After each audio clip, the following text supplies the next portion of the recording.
escola bíblica dominical, e aí já faz um bom tempo, né? A gente estava tratando sobre aborto, tá? E eu mostrei lá para os jovens a visão científica, a visão jurídica e a visão bíblica. E aqui eu não estou colocando culpa nos jovens, muito pelo contrário, né?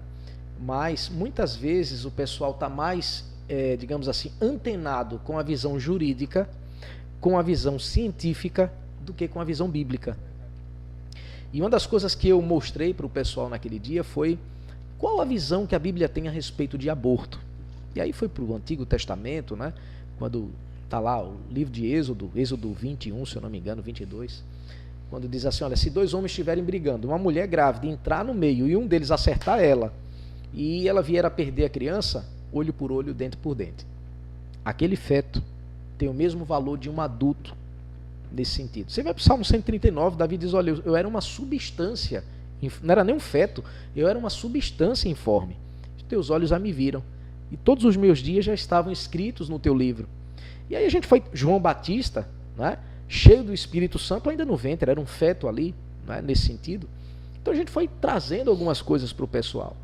E a gente percebe que muitas vezes os cristãos, eles não estão ligados nisso, e eles são mais tendenciosos para aquilo que a ciência diz a respeito do aborto, tá? Para aquilo que a lei diz a respeito do aborto. E sempre, como fruto, repito, do iluminismo, porque é daí onde eles estão fundamentados, eles nunca vão olhar para a palavra de Deus como dizer, não, de fato a gente deve respeitar a vida.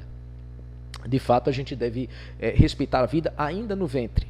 Eles nunca vão olhar com essa visão, porque essa cisão aconteceu lá atrás, no iluminismo, e está até hoje vigorando em nosso meio. E qual é a nossa luta como cristão? É mostrar exatamente que a ciência tem dogmas. Ninguém faz ciência do nada. Eles têm dogmas. Até antes do iluminismo, a ciência ela tinha como pressupostos que existe um Deus que é criador de todas as coisas. Então a ciência era para o bem comum. E a gente vai ver muitas vezes uma suposta ciência se colocando como se fosse a autoridade máxima sobre tudo, sobre todos. E sim, de fato a ciência é boa, graças a Deus pela ciência, é algo dado por Deus na sua graça comum, não é? Mas a gente precisa ter um grande cuidado, porque nem tudo que se diz ciência é ciência. Por exemplo, o evolucionismo. Quantas coisas já foram derrubadas do evolucionismo? E as pessoas defendem ali que houve evolucionismo e tal, aquela coisa toda. Ok, e cientificamente? Tanto é que é chamada de teoria. Perfeito. É chamada de teoria. Mas eles colocam para os jovens como se, para os jovens ou para independente da idade, né, como uma verdade absoluta. Então é por isso que é tão importante, pessoal, a gente estudar um pouco mais sobre apologética, defesa da fé cristã. Tem ótimos apologetas aí que a gente pode ler, né, inúmeros aí. Um deles é William Lane Craig, também muito bom. E as pessoas podem ler, pode ser... rapaz, agora me esqueci até o nome dele. É até pastor presbiteriano. Me fugiu agora da mente, mas depois eu me lembro dele. Enfim, inúmeros que a gente poderia citar aqui também. Então, se a gente não tiver antenado com essas coisas, a gente vai achar isso tudo normal e... sabe? Você está falando desse cientista aí? Adalto Lourenço? Não é nem Adalto Lourenço. Francis Schaeffer. Francis Schaeffer. Francis Schaeffer. Eu posso estar confundido, mas foi ele que escreveu justamente um livro sobre a reforma, ou sobre a história de Martinho Lutero, eu não lembro. Também não recordo no momento, né? Se foi ele. Eu sei que ele escreveu inúmeros livros, eu lembro, né, do sobrenome em algum lugar.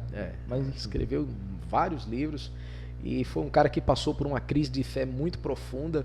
E uma das coisas que mais me apaixona em Francis Schaeffer é que ele levava as suas dúvidas até as últimas consequências. Ele não ficava com aquilo assim, dizer, não, eu estou com dúvida, mas sabe, vai que Deus fique irado contra mim se eu realmente colocar essa dúvida aqui em xeque diante dele. Então a gente vai ver que muitos dos livros de Francis Schaeffer, ele colocando para fora todo o seu ceticismo, toda a sua dúvida em relação a Deus, né? E aquilo sendo respondidos através da palavra de Deus e tudo mais. Então tem vários livros aí dele muito bons para aqueles que quiserem ler um pouco a respeito disso, né?